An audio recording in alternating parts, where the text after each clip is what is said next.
श्री राम। गुरुर्ब्रह्मा गुरुर्विष्णु गुरुर्देव महेश्वरा, गुरु साक्षात् परब्रह्म तस्मै श्री गुरुवे नमः।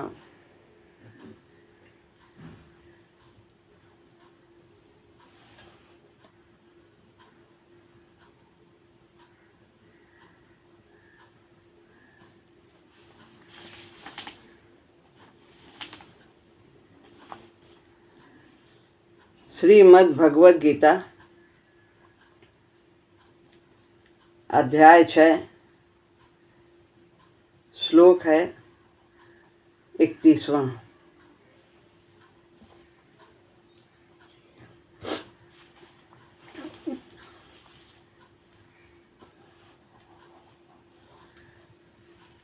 सर्वभूतस्थितं यो मां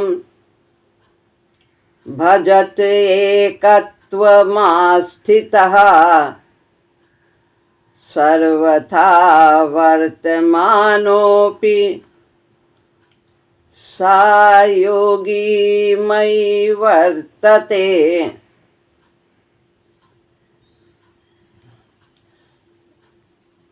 इसके पहले जो श्लोक पढ़ा उसमें भगवान ने भक्त योगी के अनुभव बताए।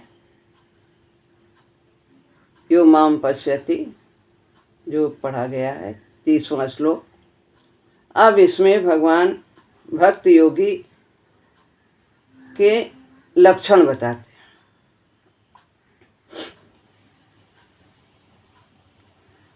सर्वभूतस्थितम,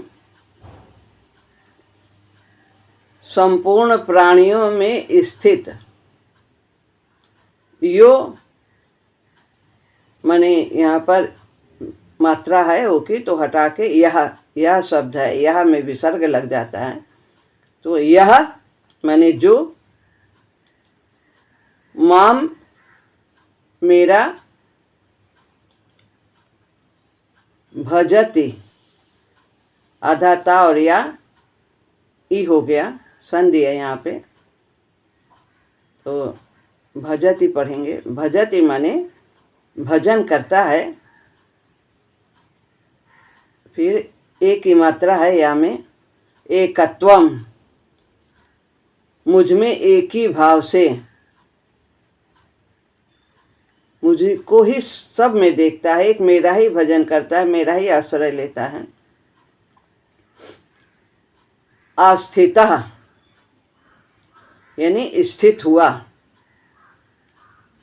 सर्वथा सब कुछ, वर्तमानः ओ की मात्रा लगी है तो यह विसर्ग लग जाता है, ओ की मात्रा यहाँ पर हट करके, तो वर्तमानः शब्द है, संधि है। और ओ और ए के बाद आ नहीं लिखा जाता है तो वो अवग्रह बन जाता है, वो जो यश की तरह है। तो यहाँ अपि है। अपि माने भी, सा माने वह, योगी, योगी यानी भक्ति योगी, मई मुझ में ही, वर्तते बर्ताव कर रहा है। उसमें जो बताया 30वें श्लोक में, उसमें जो मुझे वो सब में देखता है और सब कुछ मुझ में देखता है, ऐसा उसका अनुभव होता है। सर्वत्र परमात्मा ही परमात्मा दिखता है भक्त को। और यहाँ उसके लक्षण बताए हैं कि वो जो कुछ भी करता है वो एक ही भाव से बर्ताव करता हुआ मेरा ही भजन करता है, मेरे लिए ही करता है। ब्रह्मण्याधाय कर्माणि संगम त्यक्त्वा करोति है। अर्थ पढ़ते हैं इसका।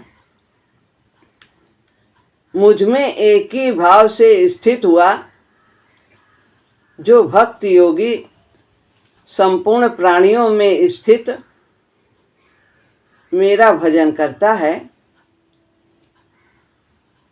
वह सब कुछ बर्ताव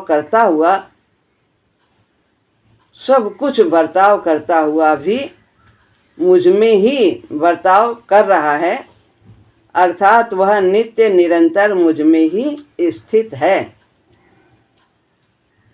सब कुछ करता, सर्व कर्माण्यपि सदा कुर्वाणो मद व्यपाश्रया मत प्रसादाद वापनोति शाश्वतम पदमव्ययम्।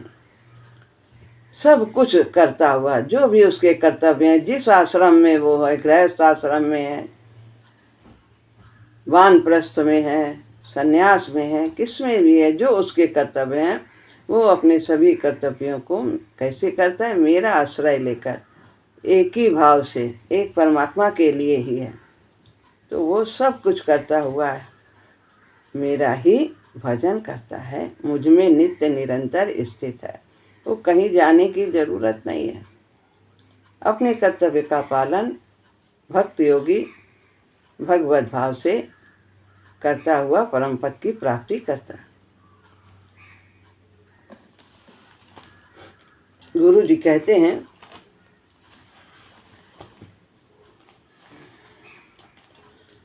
जिसने सभी में प्रभु पहचाना है, जो 30 श्लोक में जो पीछे का श्लोक पढ़ा है, वो सब में भगवान को ही देखता है। उसके लिए भगवान दूर नहीं है, वो अपने में भी भगवान को देखता है, बाहर भी, सब कण कण में देखता है। जिसने ऐसा पहचाना है उसका व्यवहार ही भजन हो जाता है, उसके अंदर कोई दूसरा भाव ही नहीं रहता। वो सभी में उसका पूजन करता है। कैसे? अपने कर्तव्य कर्म के द्वारा सेवा करता है, नमस्कार करता है। वो अपने में ही उसे देखता है, अपने में भी खान पान आदि के द्वारा उसकी सेवा करता है। वो ये नहीं सोचता मेरा शरीर के अंदर जा रहा, मैं हष्ट पुष्ट हो जाऊंगा। नहीं, वो भोजन के द्वारा वो परमात्मा का ही भोग लगाता है। इसके अंदर भगवान है, सभी के हृदय में प्रभु विराजमान है। ईश्वरा सर्वभूतानां हृदय से अर्जुन तिष्ठति। तो सभी के हृदय में वही है, मेरे में भी, सब में। तो खान पान आदि कुछ भी ग्रहण करता है, वस्त्र पहनता है, भोजन करता है, तो अपने परमात्मा के लिए ही करता है कि इसमें प्रभु विराजमान है, उन्हीं को सजा रहे हैं। वह भजन सहज होता है, उसे पता भी नहीं लगता कि हम कुछ कर रहे हैं। सहज भाव से उसके सब कार्य, वो नित्य निरंतर भगवत भाव में ही रहता है। उसमें प्रयत्न नहीं रहता है कि जैसे कर्म कांड करने जाओ तो अभी क्या लाना है, ये लाना है, कितना सामान लाना है, क्या व्यवस्था करनी है, कितना कुछ इकट्ठा करना, दौड़ भाग चलती रहती है। आज ये विशेष दिन है, आज उसके लिए हर घड़ी हर पल सब विशेष होता है, हर पल का दुहन करता है। उसकी पुकार किसी अवसर, स्थान, समय विशेष आदि में नहीं उत्पन्न होती, वो निरंतर बनी रहती। उसमें प्रयत्न नहीं रहता, कर्म मात्र ही भजन हो गया होता है। प्रत्येक कर्म, जैसे बताया था कि अग्नि भी ब्रह्म है, हवि भी ब्रह्म है, क्रिया भी ब्रह्म है, और जो करने वाला है वो भी ब्रह्म है, और जिसके लिए किया जाता है वो भी ब्रह्म है। सब कुछ ब्रह्म ही है, क्योंकि उस सब का अचिंतित लक्ष्य, निवास स्थान प्रभु ही होते हैं। उसका एक ही लक्ष्य होता है, केवल परमात्मा को पाना है। ऐसे ही संत के विषय में कबीरदास जी कहते हैं कि साधो सहज समाधि भली। सहज समाधि, बैठ के आंख मूंदना, उसे कोई आवश्यकता नहीं होती कि बैठ गए 4-4 घंटे ऐसे बैठे हैं, पलथी मार लिया, आसन लगा लिया, ऐसा वही भजन हुआ, नहीं, निरंतर उसका भजन रहता है, हर समय भजन करता।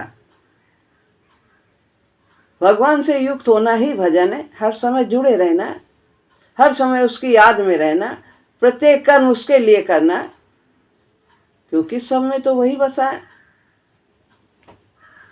हमारी भेद बुद्धि हमारे लक्ष्य को हमसे दूर कर देती कि इसमें ये नाता है, इसमें ये नाता। नाते नहीं है राम के नाते, और मानो ममता मोह विसा। तो साधो सहज समाधि भली, जहाँ जहाँ डोलू सो परिक्रमा, और जो कछु करूं सो सेवा।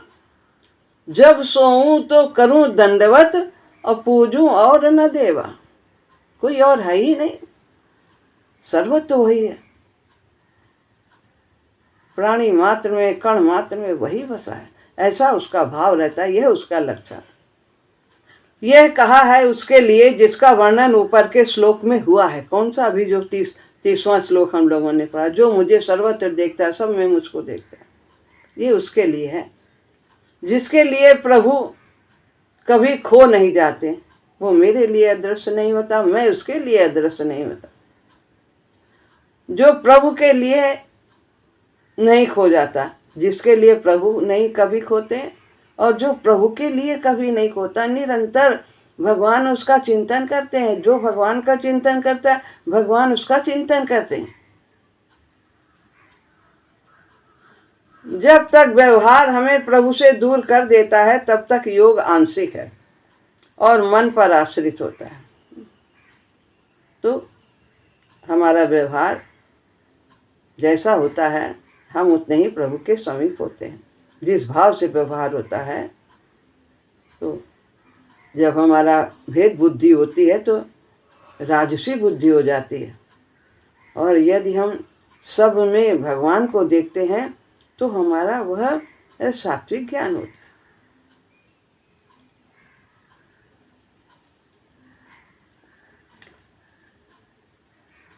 देवी देवता को देख रहे हैं, इसमें ये भाव है, ये देवी वैसी हैं, ये काली जी हैं, दुर्गा जी हैं, ये हनुमान जी हैं, ये कौन है, ये कितने देवता हैं, सब तरह के अलग अलग भाव बनाते नहीं, सब में एक परमात्मा ही को देखें। ये सात्विक ज्ञान है।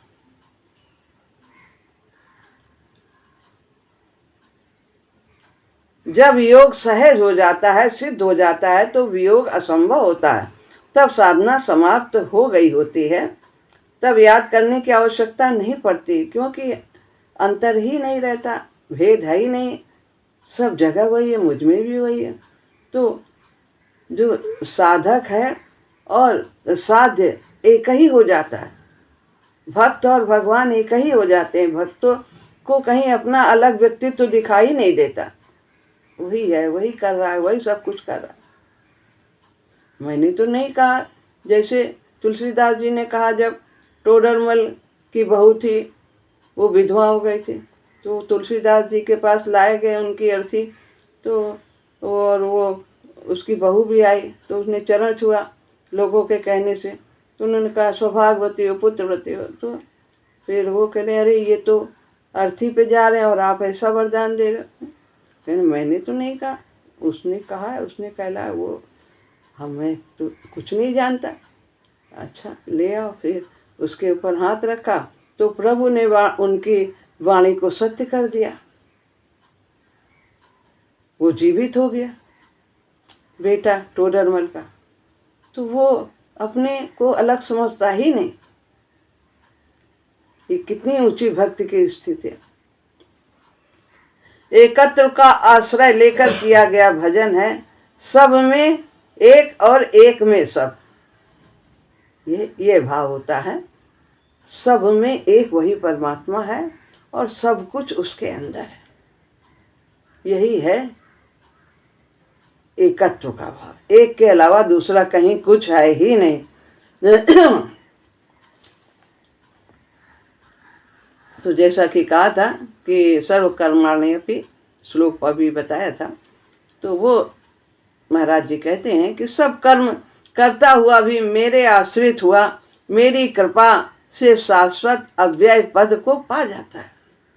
सब कुछ कर तक जाने की जरूरत नहीं, जंगल में, आश्रम में, कहीं छोड़ के कहीं कुछ जाने की जरूरत नहीं है। जहाँ हो वहीं रहो, जो करते हो वही करो, बस जरा सा दृष्टिकोण बदल दो, सब पूजा पाठ हो जाएगा। जैसे ऐसे आरती करना, जैसे भोग लगाना, माला पहनाना, मूर्ति में हम भगवान का भाव बनाते हैं, ऐसे तो ये हाड़ मास की सजीव मूर्ति है, इनके लिए हम जो सेवा करेंगे वो भी तो पूजा पाठ हो जाता है। भाव हमारा होना चाहिए। जैसे हम मूर्ति में भाव बनाते हैं ऐसे इसमें तो हर लगे न फिटकरी और रंग चोखा हो, अलग से समय की भी जरूरत नहीं।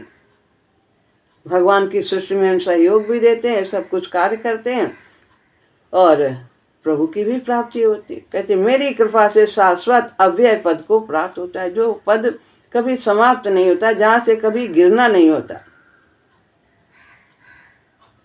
वहाँ कहा सब कर्म करता हुआ, और यहाँ कहा, वहाँ कहा पीछे जो कि सभी कर्म करता हुआ, ये जो सर्व कर्माणि अपि 18वें अध्याय का है ये श्लोक 56वां। तो इसमें कह रहे हैं कि सब कर्म करता हुआ, और यहाँ कहा कि सब प्रकार से वर्तता हुआ, कर्म करता हुआ, बात एक ही है, कोई फर्क नहीं है, दोनों एक ही बात है। तो बर्ताव करता है या कर्म करता है, एक ही बात है। यदि कर्म करने से व्यक्ति बंध सकता है तो सिद्धि है ही नहीं। कर्म तो हमारे बंधन खोलने का साधन है,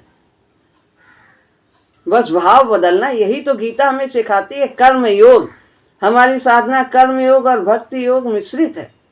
तो कर्तव्य कर्म करते हुए भगवान की भक्ति करनी, भगवत भाव और निष्काम भाव। भगवान तो इतने महान विश्व का संचालन करते हैं, कितना बड़ा कार्य करते हैं, सबकी रचना करते हैं, पालन पोषण करते हैं और फिर उन्हें लय करते हैं। तो ये सब इतना बड़ा कार्य, सारे संसार की देखभाल करते हैं। और हम एक गिलास पानी भी देंगे किसी को तो उसी में अपने को बांध लेते हैं। और भगवान इतना कुछ करते हुए बंधन से रहित हैं। क्यों? क्योंकि वो कहते हैं मैं नहीं करता, मेरी प्रकृति कर रही है। तो जैसे भगवान के कार्य जितने हो रहे हैं उनकी प्रकृति कर रही, माया कर रही है, ऐसे ये शरीर भी तो भगवान का ही अंश है। और इसमें भी जो कुछ कर रहा है उसमें भी वो प्रकृति कर रही, माया कर रही है। गुण गुण में बरत रहे हैं, ये सब इंद्रियां बरत रही, मैं तो नहीं कर रहा। तो ये भाव होने से व्यक्ति कर्मों को करते हुए भी बंधन में नहीं बनता। इतना और यहाँ समझा जा सकता है कि उसको सब में और सब में उसको पहचानता है, वो तो सहज में ही सर्वभूत हिते रता हो जाता है। जो सब में उसको देखता है और उसमें सब कुछ देखता है, तो फिर वो कैसे किसी का बुरा कर सकता है? वो तो अपने लक्ष्य परमात्मा को पाना चाहता है और परमात्मा तो सब में व्याप्त है। तो वो कभी उससे कोई गलत कार्य होता ही नहीं। वो सभी के कल्याण के बारे में सोचता है कि हमारे प्रभु की सेवा है और ये प्रभु का कार्य है। इस प्रकार वो सबका कल्याण ही करता है, कभी किसी के प्रति द्वेष नहीं रखता। अद्वेष्टा सर्वभूतानां, बिना चेष्टा के ही उसके कर्म तो सभी के लिए मंगलमय हो जाएंगे। जैसे भगवान मंगलमय हैं, ऐसे संत भक्त वो भी मंगलमय होता है, सबका कल्याण करने वाला है। कभी भी वो किसी के लिए बुरा सोच ही नहीं सकता। देखने में भगवान कार्य करते हैं, लेकिन जो अज्ञानी है वो सोचते हैं हमारे लिए भगवान ने अच्छा नहीं किया, अच्छा नहीं। लेकिन वो तो विकास की दृष्टि से भगवान सारे कार्य करते हैं। तो संत भी ऐसा ही, कभी किसी को दूर करता है, कभी किसी को पास करता है। जो उसके लिए हितकर होता है वही करता है।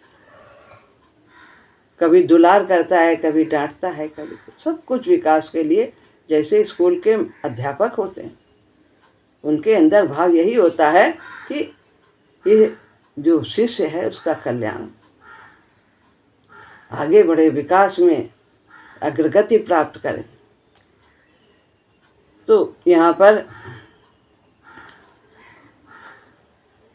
अब है श्लोक 32वां।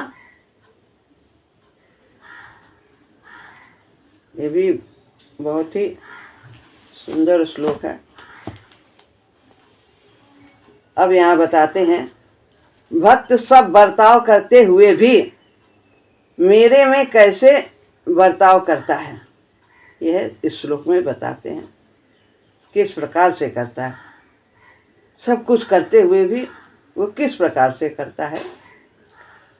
आत्मौपम्येन सर्वत्र समं पश्यति योऽर्जुन, सुखम वा यदि वा दुखम सा योगी परमो मतः।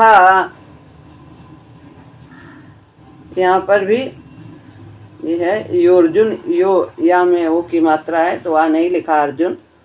ओ और ए के बाद अवग्रह ही लगता है अगर आ लिखना होता है तो। आत्मोपम्येन, अपने शरीर की उपमा से सर्वत्र, सभी जगह, समम समान, पश्यति देखता है, यो माने यह जो अर्जुन, सुखम सुख, वा माने और, दुखम दुख को, यदि वा अथवा, सा माने वह, योगी माने योगी, भक्त योगी, परमो माने श्रेष्ठ है, परम है, मता माना गया है।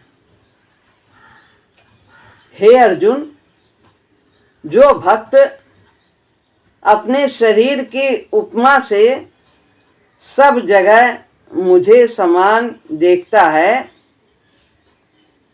और सुख अथवा दुख को भी समान देखता है, वह परम योगी माना गया है।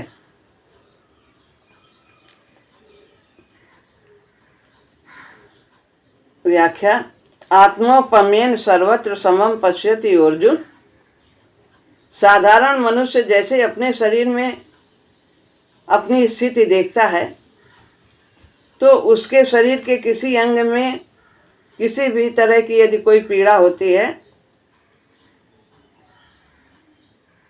वो कभी नहीं चाहेगा कि पीड़ा हो, कोई भी अंग तकलीफ हो, क्योंकि सब मेरा, सब मैं हूँ, मेरा शरीर है, ऐसा वो नहीं चाहता। प्रत्युत सभी अंगों का समान रूप से आराम चाहता है कि सब ठीक ठाक रहें, किसी में कोई तकलीफ ना हो। ऐसे ही सब प्राणियों में भगवान को समान देखने वाला भक्त सभी प्राणियों का समान रूप से आराम चाहता है, अच्छे से रहें सब। जो भगवान का भक्त है वो इसी प्रकार से चाहता है, किसी के लिए कष्ट नहीं देख पाता, सबके लिए वो ऐसा ही चाहता है कि वो अच्छे रहें। उसके सामने कोई दुखी प्राणी आ जाए तो अपने शरीर के किसी अंग का दुख दूर करने की तरह वो उसका दुख दूर करने की स्वाभाविक चेष्टा करता है। जैसे कोई तेज हवा आ रही, कुछ आ रही, तो हवा से पलके स्वतः ही स्वाभाविक गिर जाती हैं, उसके लिए पकड़ के उसको गिराना नहीं होता। तो ऐसे ही उसके अंदर भी उसके दुख दूर करने के लिए स्वाभाविक चेष्टा होती है। तात्पर्य, जैसे साधारण प्राणी की अपने शरीर के आराम के लिए चेष्टा होती है, ऐसे ही भक्त की दूसरे के शरीरों के आराम के लिए स्वाभाविक चेष्टा होती है। सर्वत्र कहने का तात्पर्य है कि उसके द्वारा आश्रम, देश, वेश, संप्रदाय आदि का भेदभाव कोई नहीं रखता कि ये हमारी जात का है, ये मेरे घर का है, ये मेरे परिवार का है, ये इस देश का है। वो सबको समान रूप से सुख पहुंचाने की चेष्टा करता है, चाहे पशु पक्षी वृक्ष लता कुछ भी हो।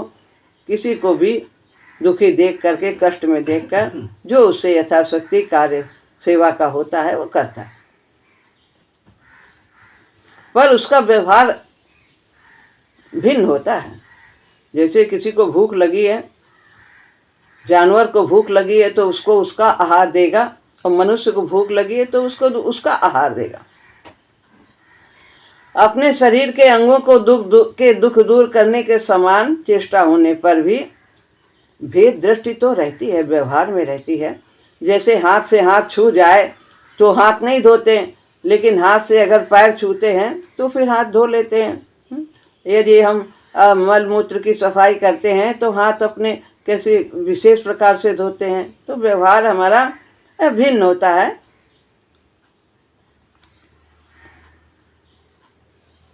इस प्रकार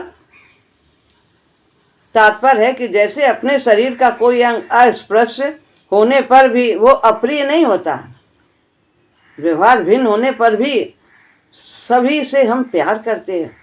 जो भगवान का भक्त है वो सभी को सुख पहुंचाने की चेष्टा करता है। ऐसे ही शास्त्र मर्यादा के अनुसार कोई प्राणी अस्पृश होने पर भी उसमें प्रियता हितैषिता की कमी नहीं रहती। सुखम वा यदि वा दुखम, अपने शरीर के उपमा से दूसरे के सुख दुख में समान रहने का तात्पर्य यह नहीं है कि दूसरे के शरीर के किसी अंग में पीड़ा हो जाए तो वह पीड़ा अपने शरीर में भी हो जाए, ऐसा नहीं। उसको समान का मतलब ये नहीं उस किसी को पैर में कष्ट हुआ तो हमारे भी वही हो जाए तो हमारा समानता हो जाए, नहीं। अगर ऐसी समता ली जाए तो अपने को दुख ही ज़्यादा होगा और दूसरे का दुख मिटेगा ही नहीं, क्योंकि संसार में दुखी प्राणी ही ज़्यादा हैं। सभी मिश्रित कर्म किए हैं तो संसार में हम अपने संस्कारों को क्षीण करने के लिए ही आते हैं। दूसरी बात, जैसे विरक्त त्यागी महात्मा लोग अपने शरीर की और अपने शरीर के अंगों में होने वाली पीड़ा की उपेक्षा कर देते हैं। जो चले जाते हैं जंगल में छोड़ के आश्रम में रहते हैं, कहीं कहीं चले गए तो उनके शरीर में कुछ हुआ, दर्द तकलीफ हुआ तो वो पड़ा रहते हैं। कहते हैं एक महात्मा थे, कह रहे थे कि कीड़ा है ये भी पल रहे हैं, अपना इनका भी जीवन चल रहा है, शरीर में पड़े हैं कीड़े लगे हैं तो लगे रहने दो, ये इनका हमारे शरीर के द्वारा सेवा हो रही है। ऐसा ये भक्त योगी ऐसा नहीं करता है। वो भगवान का शरीर समझते हुए सब प्रकार से उसकी दवा इलाज सब कुछ करेगा और उसको दूर करने का प्रयास करेगा।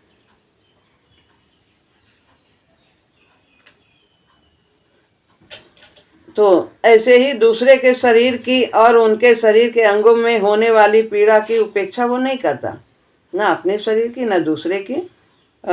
जैसे उन पर अपने शरीर के सुख दुख का असर नहीं होता है, ऐसे ही दूसरों के सुख दुख का अपने पर भी असर ना हो, यह उपयुक्त नहीं है, ऐसा नहीं करता।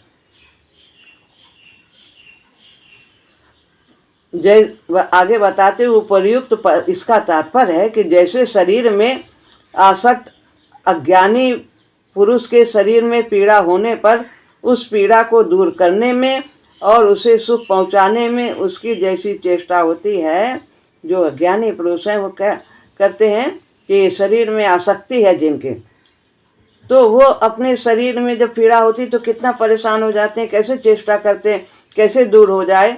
तो ऐसे ही दूसरों के दुख दूर करने में भक्त इस प्रकार से चेष्टा करता है, जैसे अज्ञानी व्यक्ति स्वयं के शरीर में कष्ट होने पर तकलीफ को कितना उतावलेपन से दूर करने की चेष्टा करता है, ऐसे ही भक्त भी दूसरे के शरीर में हुए कष्ट को वह बहुत ही उत्सुकता से उतावलेपन से कि जल्दी इसका भी कष्ट दूर हो जाए, ऐसा वो प्रयास करता है। तो संत हृदय नवनीत समाना और कहा कविन पर कह ही न जाना, निज परताप द्रवहि नवनीता और संत द्रवहि पर दुख सुपुनीता।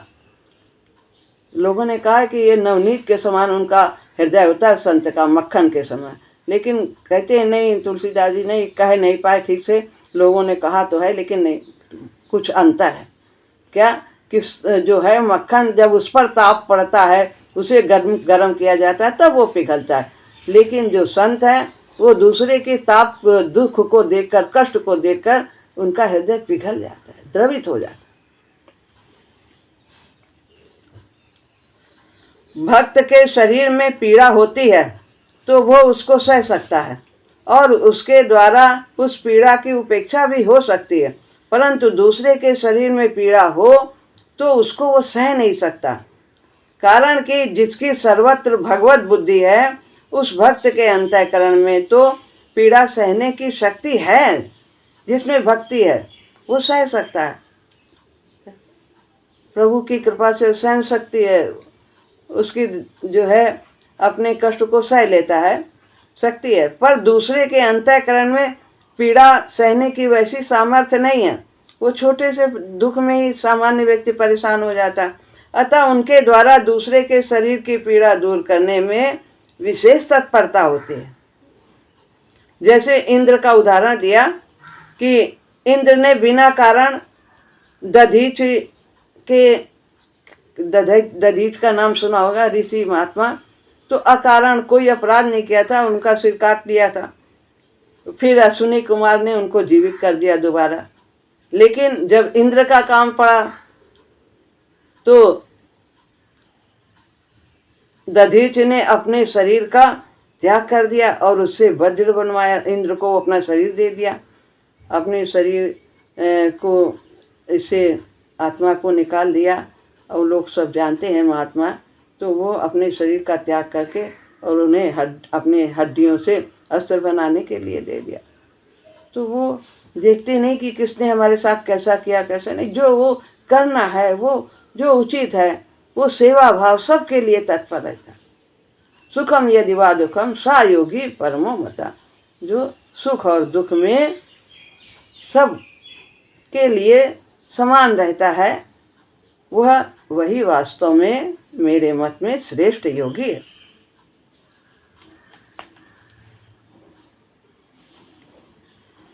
यहाँ शंका हो सकती है, अपने शरीर के दुख की तो उपेक्षा होती है पर दूसरे के दुख की उपेक्षा नहीं होती है, तो विषमता है।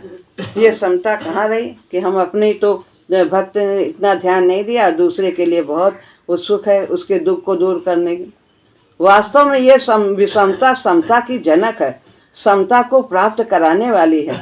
ये विषमता समता से भी ऊंचे दर्जे की है कि हम भूखे रह जाएंगे लेकिन अगर कोई सामने वाला है उसको दे देंगे, तो ये अपना स्वयं भूखा हो गया दूसरे को दे दिया, तो ये विषमता कही गई कि हम भी खाएं तुम भी खाओ। लेकिन नहीं, अगर उसके पास थोड़ा ही है तो उसको देना है तो उसको वो दे देता है खुशी खुशी।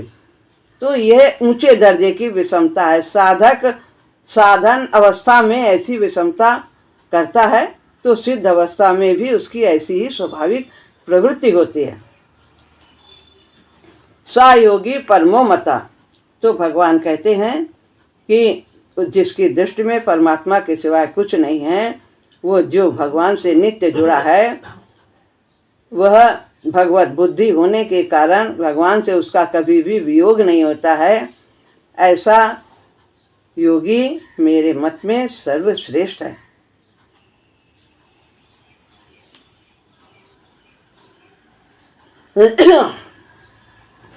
दूसरे के दुख से दुखी होने का तात्पर्य खुद दुखी होना नहीं है कि तुम रो रहे हो तो हम भी रोने लगे।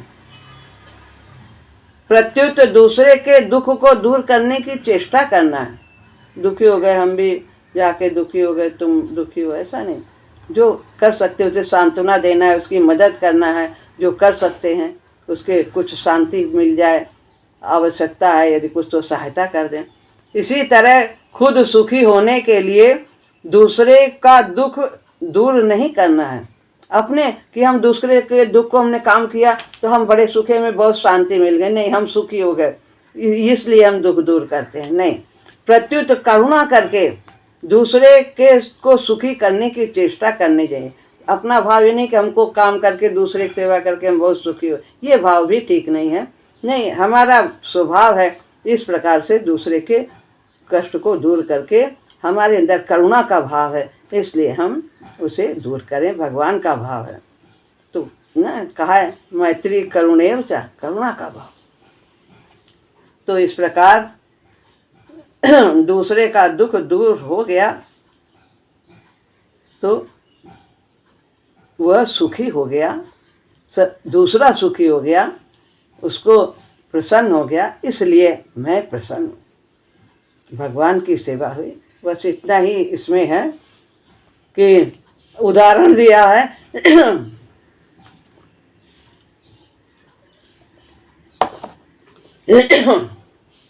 आँख और पैर का भेद इतना है कि आँखों से देखते हैं और पैरों से चलते हैं। आँख ज्ञानेंद्रिय है और पैर कर्मेंद्रिय है। इतना भेद होते हुए ज्ञानेंद्रिय श्रेष्ठ होती है थोड़ी।